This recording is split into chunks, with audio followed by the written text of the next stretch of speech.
Academy के इस YouTube channel में।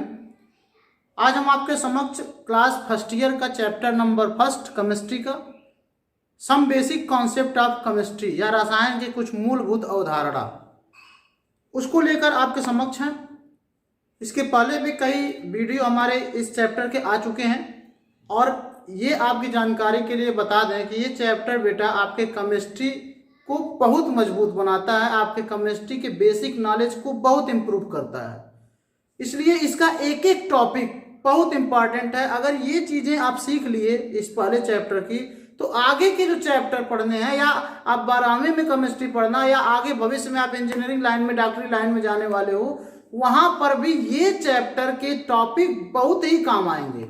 इसलिए प्लीज़ इनको आप जरा सा भी स्किप मत करिए और हर टॉपिक को, हर वीडियो को, हर लेक्चर को आप ध्यान से देखिए और समझने का प्रयास करिए।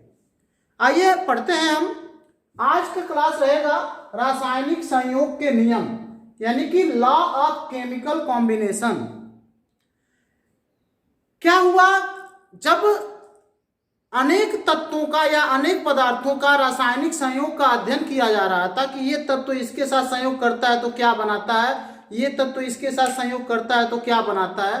तो जब रासायनिक संयोग का अध्ययन किया गया तो अनेक तथ्य उजागर हुए, बहुत सारे फैक्ट्स मिले, अनेक तथ्य उजागर हुए और उन्हीं तथ्यों को व्यक्त करने के लिए, उन्हीं बातों को पहुंचाने के लिए लोगों तक कुछ रासायनिक संयोग के नियम बनाए गए।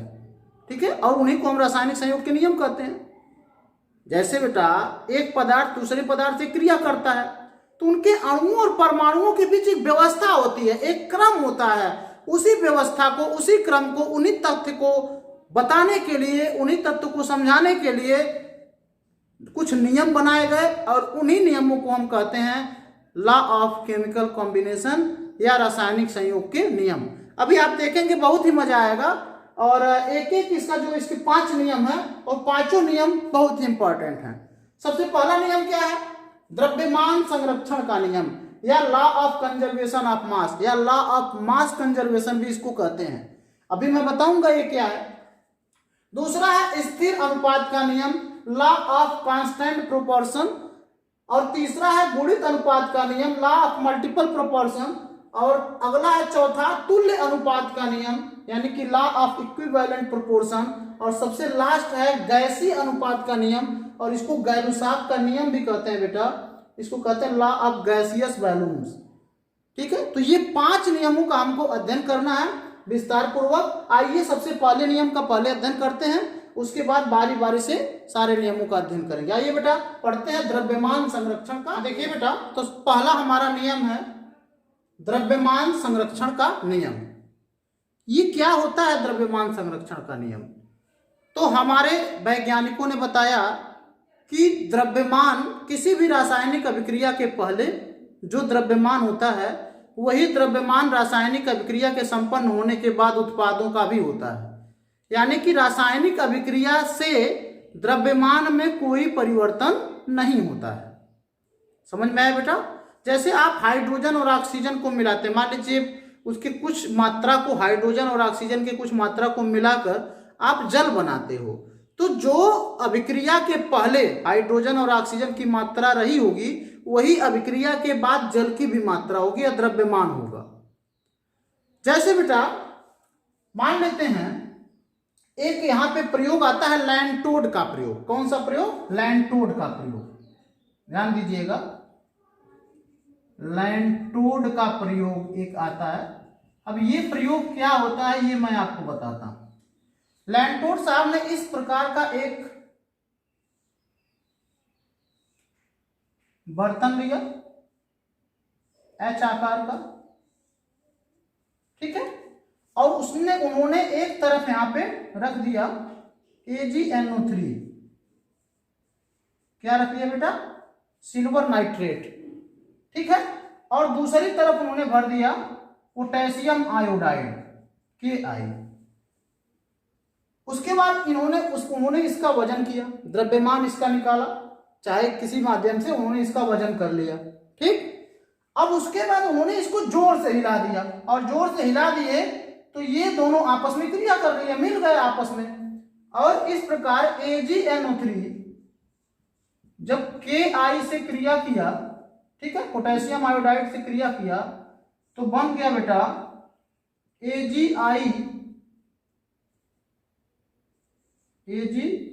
बन गया और यहां पे बन गया KNO3 यानी पोटेशियम नाइट्रेट बन गया।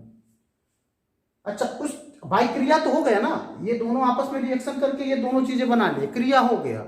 उसके बाद फिर जब इसका वजन तौला उन्होंने, फिर इसका द्रव्यमान निकाला तो देखा कि द्रव्यमान पहले ही जितना है, यानी जितना ये अलग अलग पहले द्रव्यमान था, रासायनिक अभिक्रिया दिया, रासायनिक अभिक्रिया हो गया, ये बन गया पोटेशियम सिल्वर आयोडाइड और पोटेशियम नाइट्रेट बन गया। उसके बाद फिर उन्होंने जब द्रव्यमान निकाला तो उन्होंने देखा कि इसका द्रव्यमान तो पहले ही जितना है। उसी आधार पे उन्होंने ये निष्कर्ष निकाला कि किसी रासायनिक अभिक्रिया में द्रव्य न तो उत्पन्न होता है और न ही नष्ट होता है। अभिक्रिया भले होती है लेकिन द्रव्य उत्पन्न नष्ट नहीं होता, और यही कहलाता है द्रव्यमान संरक्षण का नियम। और उन्होंने यह भी बताया कि इस प्रकार की रासायनिक अभिक्रिया में रासायनिक अवस्था जरूर बदल जाती है। जैसे यहाँ पे सिल्वर नाइट्रेट था, यहाँ पे उसका रासायनिक अवस्था बदल गया, सिल्वर आयोडाइड बन गया, पोटेशियम नाइट्रेट बन गया। तो पदार्थों के रासायनिक अवस्था में परिवर्तन होता है, भौतिक अवस्था में भी परिवर्तन होता है, लेकिन द्रव्यमान में परिवर्तन नहीं होता है। अगर 5 किलोग्राम इधर है तो 5 किलोग्राम तब भी रहेगा, कोई भी रिएक्शन अभिक्रिया करा दो, लेकिन द्रव्यमान परिवर्तित नहीं होता है, और इसी को कहते हैं द्रव्यमान संरक्षण का नियम। ठीक है बेटा, में आया होगा कि द्रव्यमान संरक्षण का नियम क्या है। कोई भी अगर अभिक्रिया कराइए, जैसे मान लीजिए हम N2 ले लेते हैं और प्लस H2 ले लेते हैं, N2 और H2, अगर इसका अभिक्रिया होगा क्या बनेगा, NH3 बनेगा। इसको थोड़ा बैलेंस कर सकते हैं हम, यहाँ पे 2 का गुणा कर सकते हैं और यहाँ पे 3 का गुणा कर सकते हैं। ठीक, N2 + 3H2 2NH3।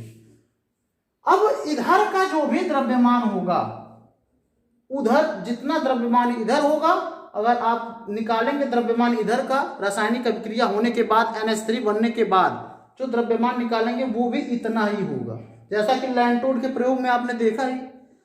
तो इसी को कहते हैं द्रव्यमान संरक्षण का नियम, यानी कि रासायनिक अभिक्रिया के पहले जो द्रव्यमान रहता है वही द्रव्यमान बेटा रासायनिक अभिक्रिया के बाद भी रहता है।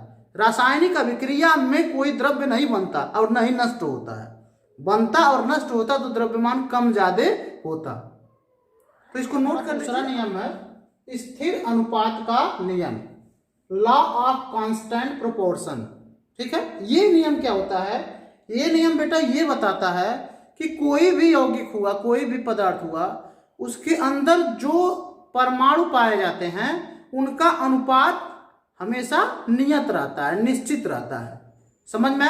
जैसे कि पानी ले लेते हैं H2O, H2O आप कहीं से भी लाते हैं, किसी भी अभिक्रिया से उत्पन्न करते हैं, उनमें परमाणुओं का अनुपात 2:1 ही होगा। कार्बन डाइऑक्साइड CO2, उसमें कहीं से भी कार्बन डाइऑक्साइड उत्पन्न हो, कहीं से मिले, लेकिन उसमें जो परमाणुओं का अनुपात है, परमाणुओं की संख्या का अनुपात वो 2:1 ही होगा। जैसे देखिए एक एग्जाम्पल हमने लिया है, हमने कुछ अभिक्रियाओं से प्राप्त CO2 के परमाणुओं के रेशियो का अध्ययन करने का हमने प्रयास किया है। यहाँ पे कैल्शियम कार्बोनेट हम लिए हैं और उसको गर्म किए हैं। आप लोग ये सारी रिएक्शन 10th क्लास में पढ़े हो। कैल्शियम कार्बोनेट को गर्म करने पर कैल्शियम ऑक्साइड बनता है और कार्बन डाइऑक्साइड बनती है। यहाँ पे कार्बन डाइऑक्साइड जो बन गई, यहाँ पे सोडियम बाइकार्बोनेट को गर्म करने पे सोडियम कार्बोनेट बनता है और जल बनता है और कार्बन डाइऑक्साइड बनता है। ये भी आप पीछे पढ़े हो 10th क्लास में। यहाँ पे भी कार्बन डाइऑक्साइड मिल गया। कार्बन और ऑक्सीजन का अभिक्रिया कराया गया तो वो भी कार्बन डाइऑक्साइड मिल गया।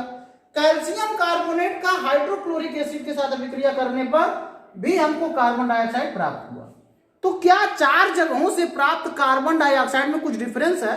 तो इसका जब अध्ययन किया गया CO2 का, तो पाया गया कि यहाँ पर भी 1:2 के अनुपात में परमाणुओं का अनुपात 1:2 ही है। यहाँ पर भी 1:2 है, यहाँ पर भी 1:2 है, यहाँ पर भी 1:2 है।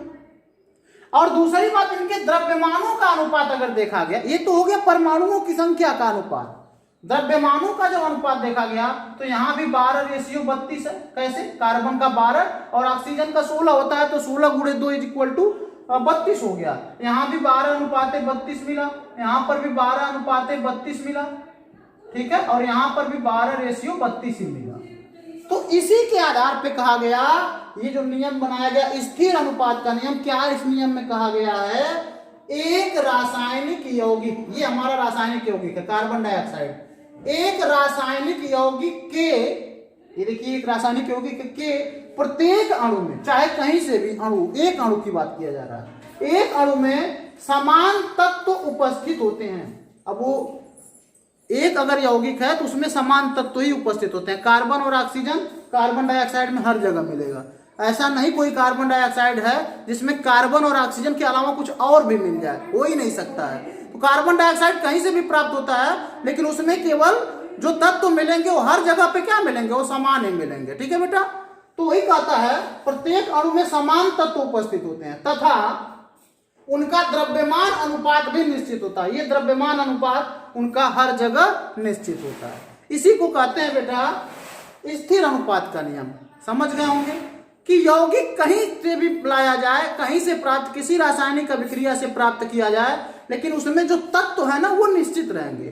जैसे कार्बन डाइऑक्साइड में कार्बन और ऑक्सीजन ही रहेगा, इसके अलावा तीसरा कोई नहीं आएगा। और दूसरी बात है, इनका जो कह सकते हैं द्रव्यमान का अनुपात है वो भी निश्चित होता है। जैसे H2O है, H2O बर्फ में के रूप में भी पाया जाता है, ठीक है बेटा। H2O आपका समुद्र के जल में भी पाया जाता है, H2O भाप के रूप में भी पाया जाता है। H2O कहीं से भी आप H2O लाइए, इसमें जो तत्व है हाइड्रोजन और ऑक्सीजन ही रहेगा, इसके अलावा कोई तत्व नहीं रहेगा, ये तो फिक्स है। और दूसरा बात, इसका अगर हम रेशियो निकालेंगे द्रव्यमान का तो 2:16 ही आएगा। भाई H2 है, 2 भाग तो 2 हाइड्रोजन का 1 होता है, तो 2 × 1 और 16, तो 2:16 यानी 1:8 ही आएगा। कहीं से भी आप पानी लाइए, ये अनुपात हमेशा निश्चित रहता है या स्थिर रहता है, और इसी को कहते हैं स्थिर अनुपात का नियम। तो इसको नोट कर लीजिए आप। बढ़ते हैं तीसरे नियम। रासायनिक संयोग के नियम का तीसरा नियम है गुणित अनुपात का नियम या लॉ ऑफ मल्टीपल प्रोपोर्शन। ये क्या होता है, कभी कभी होता ये है बेटा कि कोई भी एक तत्व जब दूसरे तत्व के भिन्न भिन्न मात्राओं के साथ क्रिया करता है ना, तो भिन्न भिन्न यौगिक बनाता है, ठीक है। कोई भी एक तत्व जब दूसरे तत्व के भिन्न भिन्न मात्राओं के साथ, इधर वाला तो निश्चित है, कोई भी एक तत्व की निश्चित मात्रा दूसरे तत्व की भिन्न भिन्न मात्रा के साथ जब रिएक्शन करती है तो भिन्न भिन्न यौगिक बनाती है, ठीक है। जैसे उदाहरण के तौर पे हम लेते हैं, हम मान लीजिए ले लिए कार्बन, ठीक है, ये हम कार्बन ले लेते हैं और प्लस ऑक्सीजन ले लेते हैं, ठीक है। कार्बन और ऑक्सीजन का जब संयोग होता है तो आप देखते हैं कि कार्बन मोनोऑक्साइड भी बनता है, CO जिसको बोलते हो, और कार्बन डाइऑक्साइड भी बनता है, CO2। बातें समझ में है ना। यहाँ पे कार्बन की मात्रा तो निश्चित है, लेकिन ऑक्सीजन की मात्रा कम ज्यादा है, ऑक्सीजन की भिन्न भिन्न मात्रा है। तो ऐसे में अगर इसका हम द्रव्यमान अनुपात निकालेंगे तो इसका आएगा 12:16 आएगा ना बेटा, और इसका आएगा 12:32।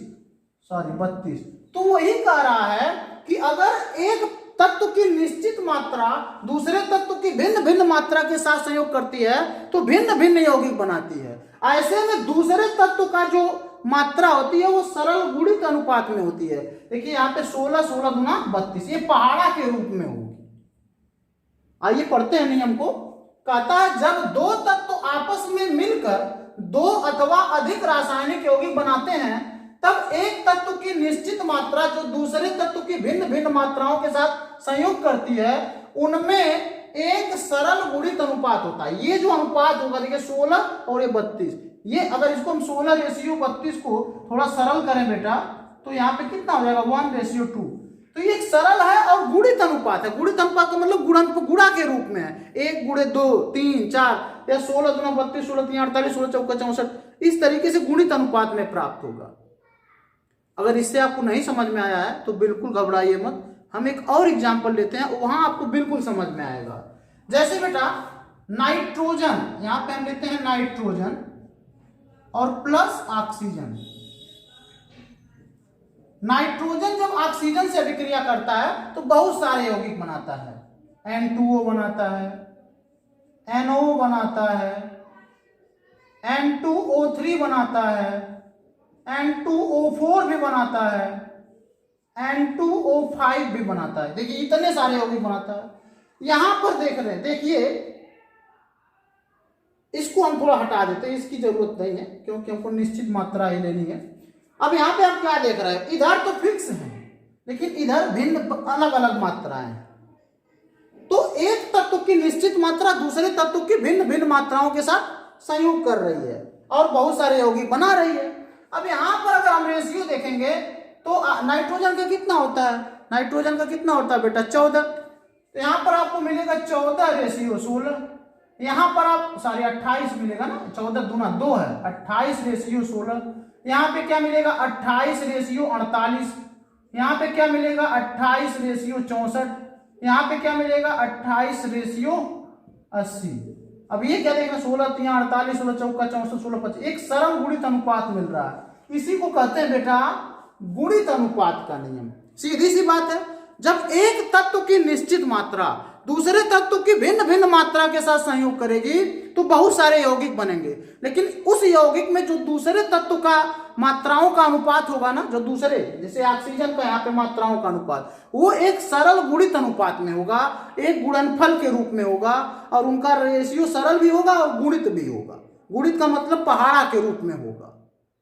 बातें हमारी समझ में आ रही है बेटा। अब सबसे सरल भाषा में हम समझाने का प्रयास करते हैं, सबसे सस्ता समझाने का प्रयास करते हैं। तो एक बार फिर से हम इसको समझाते हैं। हमने ये कहा कि जब कोई एक किसी तत्व की निश्चित मात्रा दूसरे तत्व की भिन्न भिन्न मात्राओं के साथ संयोग करती है, ठीक है, तो भिन्न भिन्न यौगिक बनाती है। ऐसे यौगिकों में जो दूसरे तत्व की मात्रा होती है ना, उसका जो अनुपात होता है वह सरल गुणित अनुपात के रूप में होता है। जैसे यहाँ पे एग्जाम्पल के द्वारा हम आपको समझाने का प्रयास किए हैं, इसको आप नोट कर लीजिए। अब बढ़ते हैं हमारे चौथे नियम। चौथा नियम है तुल्य अनुपात का नियम, लॉ ऑफ इक्विवेलेंट प्रोपोर्शन। ये थोड़ा सा टफ है, थोड़ा सा कंफ्यूज करता है, इसको आप थोड़ा दिमाग से ध्यान से समझिएगा, ठीक है बेटा। क्या होता है तुल्य अनुपात का नियम? कहता है कि दो तत्व ए और बी उन मात्राओं जो तीसरे तत्व सी की समान मात्राओं के साथ क्रिया करती है में एक सरल गुणित अनुपात होता है। कहता है दो तत्व ए और बी की उन मात्राओं में जो तीसरे तत्व की समान मात्रा से क्रिया करती है। आइए इसको एग्जाम्पल से समझेंगे तो ज्यादा बेहतर होगा। जैसे कार्बन को लेते हैं और ऑक्सीजन को लेते हैं, ये दो भिन्न भिन्न तत्व है, याद रखिएगा, और इसकी अभिक्रिया तीसरे तत्व से हम कराएंगे दोनों की। लेकिन ये जो कार्बन भी समान हाइड्रोजन से क्रिया होना चाहिए, ऑक्सीजन की भी समान हाइड्रोजन से क्रिया होनी चाहिए, ये याद रखिएगा। वही तो कह रहा है कि दो तत्वों ए व बी की उन मात्राओं जो तीसरे तत्व की समान, इस तत्व की समान मात्रा से क्रिया करती है, तो इसमें आपस में जो अनुपात होता है वो सरल अनुपात होता है। देखिए कैसे होता है, सरल गुणित अनुपात होता है। कैसे? मान लीजिए कार्बन अगर हाइड्रोजन के साथ अभिक्रिया करता है तो आप समझ सकते हैं CH4 बनाता है, ये आप जनरली जानते हो। मेथेन बनाता है। दूसरा, अगर ऑक्सीजन हाइड्रोजन के साथ क्रिया करता है तो H2O बनाता है। क्या बनाता है? H2O बनाता है। तो कार्बन भी हाइड्रोजन के साथ अभिक्रिया कर लिया, ऑक्सीजन भी हाइड्रोजन के साथ अभिक्रिया कर लिया। अब इसका थोड़ा द्रव्यमान का अनुपात निकालें तो यहां आएगा 12:4 मिलेगा कि नहीं बेटा? 4 हाइड्रोजन के साथ एक कार्बन अभिक्रिया कर रहा है। यहां पर क्या मिलेगा? इसको ऑक्सीजन को पहले लिखते हैं, हाइड्रोजन को बाद, 16:2 मिलेगा। लेकिन यहां गड़बड़ है। गड़बड़ क्या है? हमने कहा कि जो तीसरा तत्व की मात्रा होनी चाहिए वो समान ही होनी चाहिए दोनों के लिए। जैसे कार्बन अगर 4 हाइड्रोजन के साथ अभिक्रिया करता है तो यहाँ ऑक्सीजन को भी हमको 4 हाइड्रोजन के साथ अभिक्रिया करानी है, यानी कि हाइड्रोजन की मात्रा इधर भी समान होनी चाहिए। हमारे कहने का मतलब ये है। तो वो कैसे होगा? या तो इसमें हम 2 का गुणा कर दें तो समान हो जाएगा। भाई 2 का गुणा कर देंगे तो हाइड्रोजन 4 हो जाएगा, समान हो जाएगा। यहाँ पे अब क्या हो जाएगा बेटा? 32:64 का अनुपात मिलेगा, 32:4 का। अब ये भी 4 है, ये भी 4 है, इन दोनों में केवल अंतर होना चाहिए। समझ में आ रहा है बेटा? क्या कहा जा रहा है उसको समझने का प्रयास करिए। कहा यह जा रहा है कि अगर दो तत्व की मात्राएं, कुछ मात्राएं तीसरे तत्व की समान मात्रा, दो तत्व की मात्राएं समान नहीं है, कुछ मात्राएं हैं लेकिन तीसरे तत्व की समान मात्रा के साथ अभिक्रिया करती है। तीसरे तत्व का अनुपात कितना है? 4। अनुपात कितना है? 4। तो तीसरे तत्व की समान मात्रा से यदि अभिक्रिया करती है तो जब वो आपस में अभिक्रिया करेंगे ना तो उनके मात्राओं का अनुपात भी उतना ही होगा, सरल गुणित अनुपात में ही होगा। कैसे? जैसे देखिए ये दोनों आपस में अभिक्रिया करें तो क्या बनाएंगे बेटा? CO2 बनाएंगे। क्या बनाएंगे? CO2। और यहाँ पर कार्बन 12 होगा और ऑक्सीजन कितना होगा? 32 होगा। तो या तो समान आएगा या तो सरल गुणित अनुपात में आएगा, दोनों आ सकता है बेटा। ऐसा भी हो सकता है समान ना आए। खैर यहाँ पर हमारी किस्मत अच्छी थी। यहाँ पे देखिए कार्बन 12 है, यहाँ पे ऑक्सीजन 32 है, ये ऑक्सीजन वाला है ना, कार्बन 12 ऑक्सीजन 32। और जब ये आपस में अभिक्रिया किए तब भी वही रेशियो प्राप्त हुआ। इसी को कहते हैं तुल्य अनुपात का नियम। फिर से एक बार समझाते हैं। जब दो तत्व की कुछ मात्राएं, अब चाहे वो जितना भी हो, कुछ मात्राएं तीसरे तत्व के समान मात्रा के साथ अभिक्रिया करती है। अब यहाँ पे कार्बन का 12 मात्रा है, ऑक्सीजन का 32 मात्रा है। भाई 32 हो गया ना, जब हाइड्रोजन को समान करोगे तो ऑक्सीजन ऑटोमेटिकली 32 हो जाएगा। क्यों? क्योंकि ऑक्सीजन के साथ, एक ऑक्सीजन के साथ 2 ही हाइड्रोजन जुड़ सकते हैं। और जब आपकी मजबूरी है 4 हाइड्रोजन के साथ जोड़ना तो ऑक्सीजन को भी दुगुना करना पड़ेगा, क्योंकि एक ऑक्सीजन के साथ 4 हाइड्रोजन नहीं जुड़ सकता। तो इसलिए ऑक्सीजन को भी आपको क्या करना पड़ेगा? दुगुना करना पड़ेगा। तो इसी कारण हमको यहाँ 32 करना पड़ा। भाई हमारी यहाँ मजबूरी है, हाइड्रोजन 4 है तो यहाँ पे हाइड्रोजन 4 करना पड़ेगा। क्यों? क्योंकि कह रहा है तीसरे तत्व की समान मात्रा के साथ अभिक्रिया करानी है। तो इसको 4 करने के चक्कर में इसका 32 हो गया। तो यहाँ पे कार्बन की मात्रा कितनी रही? 12। ऑक्सीजन की मात्रा कितनी रही? 32। और जब ये आपस में अभिक्रिया की है तब भी हमको वही रेशियो प्राप्त हुआ। तो इसी को कहते हैं बेटा कि जब दो तत्व की कोई भी मात्रा तीसरे तत्व के समान मात्रा के साथ अभिक्रिया करती है तो जब वे आपस में रिएक्शन करेंगे ना तो जो अनुपात प्राप्त होगा वो पीछे के अनुपात के या तो बराबर होगा या तो उसके सरल गुणित अनुपात के रूप में होगा। ठीक है, एक उदाहरण ये हो गया, इसको नोट करिए। फिर एक उदाहरण के द्वारा और हम आपको समझाने का प्रयास करते हैं। यहाँ पर इस बार हम लेते हैं सल्फर और यहाँ पर लेते हैं ऑक्सीजन। ठीक है, इन दोनों की अभिक्रिया हम हाइड्रोजन के समान मात्रा से कराएंगे। यहाँ पे हाइड्रोजन है तो सल्फर और हाइड्रोजन अभिक्रिया करेगा, H2S बनेगा और यहाँ पर H2O बनेगा। ठीक है, अब यहाँ पे क्या है? 2:32 का अनुपात है कि नहीं है? और यहाँ पर कितना है? 2:16 का अनुपात है ना? तो जब ये सल्फर आपस में अभिक्रिया करेगा तो SO2 बनाता है। क्या बनाता है? SO2 बनाता है। अब यहाँ पे हाइड्रोजन को तो छोड़ दीजिए, हाइड्रोजन की तो निश्चित मात्रा है। यहाँ पर सल्फर और ऑक्सीजन के बीच क्या रेशियो आया? तो यहाँ पर अगर निकालेंगे इन दोनों जगह पे सल्फर और ऑक्सीजन के बीच रेशियो तो 32:16 आया है। कितना आया? 32:16। अगर इसको डिवाइड करेंगे तो आ जाएगा 2:1 आया ना बेटा। और यहां पर जब निकालेंगे तो यहां पर क्या आएगा? 32:32। तो यहां पे कितना आएगा? 1:1। तो देखिए 1:1, 1:2, यानी कि गुणित अनुपात बराबर नहीं आएगा। हमने कहा कभी कभी बराबर आएगा और कभी कभी ये अनुपात गुणित अनुपात के रूप में होगा। ठीक है, तो ये दोनों उदाहरण आप समझ सकते हैं। वही कहता है कि दो तत्व A और B, ये A और B हो गए कि उन मात्राओं जो तीसरे तत्व की C की निश्चित मात्राओं के साथ क्रिया करती है उसमें एक सरल गुणित अनुपात होता है। उम्मीद करते हैं बेटा ये टॉपिक आपको बहुत अच्छी तरीके से समझ में आया होगा। ये बहुत थोड़ा सा कंफ्यूजन क्रिएट करता है लेकिन ऐसी कोई बात नहीं कि समझ में ना आए। सीधी सी बात है कि दो तत्वों की भिन्न भिन्न मात्रा लेनी है, तीसरे तत्व के समान मात्रा से अभिक्रिया करानी है। अगर नहीं समान रहे, जैसे यहाँ तो खैर संजोग बढ़िया था, हाइड्रोजन हाइड्रोजन दोनों समान था, नहीं रहता तो हम उसको समान करते, गुणा करके भाग करके हम उसको समान करने का कोशिश करते। तो अगर वो यहाँ पर अगर जो रेशियो निकालेंगे और आपस में जो क्रिया करके रेशियो प्राप्त होगा वो या तो एक दूसरे के एग्जैक्ट बराबर होगा या तो सरल गुणित अनुपात में पहाड़ा के रूप में 1:1, 1:2 इस तरीके से पहाड़ा के रूप में प्राप्त होगा। तो ये आप चौथा नियम लिख लीजिए। पांचवा सबसे अंतिम नियम है रासायनिक संयोग के नियम का। गैसीय आयतन का नियम, लॉ ऑफ गैसियस वॉल्यूम्स।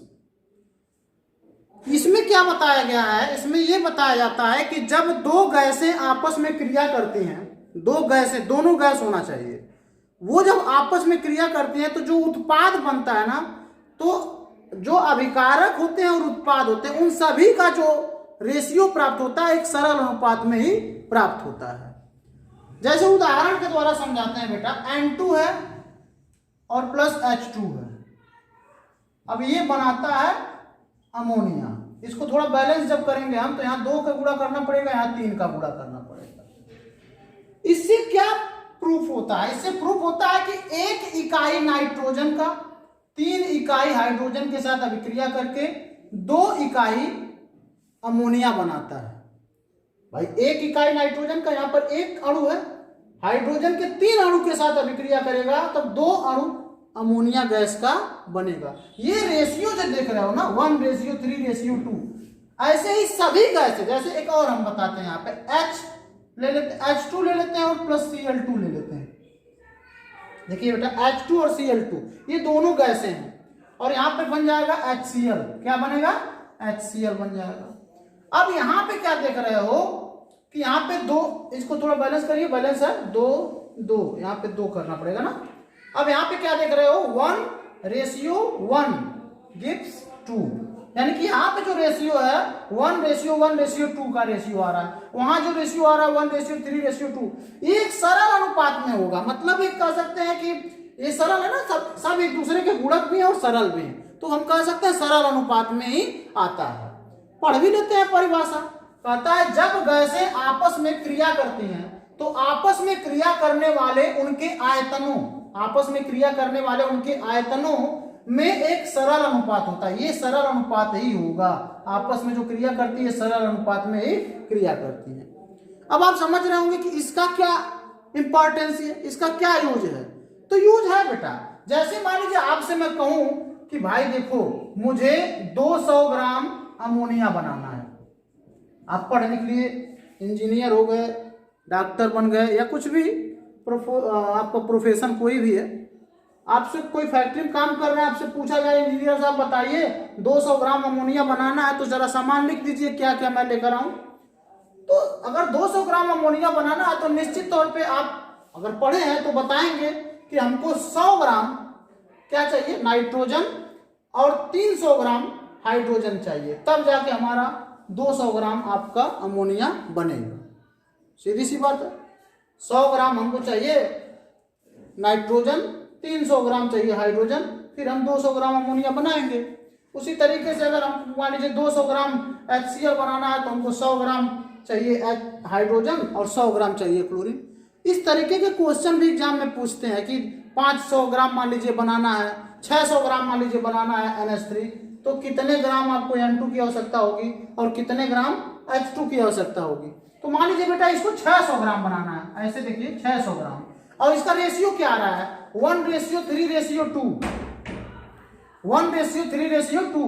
तो अगर ये 2x है = हम 600 मान लेंगे तो h = कितना होगा 300 होगा ना, 300।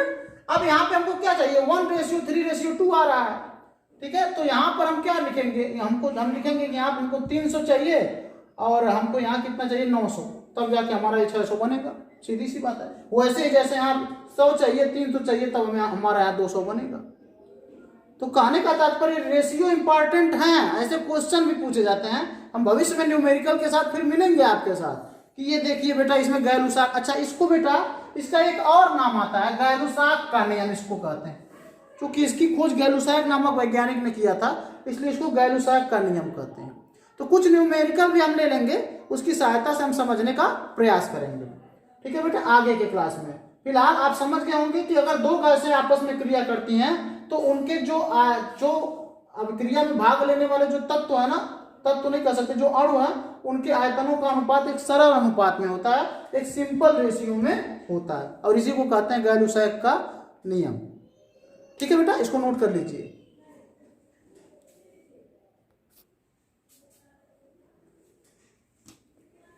तो उम्मीद करते हैं बेटा रासायनिक संयोग का ये नियम आपको बहुत अच्छी तरीके से समझ में आया होगा। ये बड़ी इंपॉर्टेंट भूमिका निभाते हैं आपके आगे के केमिस्ट्री में। तो इसलिए इसको ध्यान से पढ़िएगा, रिपीट करिएगा, जितनी बार नहीं समझ में आएगा बार बार रिपीट करके पढ़िएगा। फिर हम मिलते हैं आपसे एक नए टॉपिक के साथ अगले क्लास में। अगर आपको वीडियो पसंद आया तो वीडियो को लाइक करिए और अपने मित्रों में शेयर भी करिए। मिलते हैं बेटा एक नए टॉपिक के साथ अगले क्लास में। तब तक के लिए अपना ध्यान रखिए। आपका दिन शुभ हो।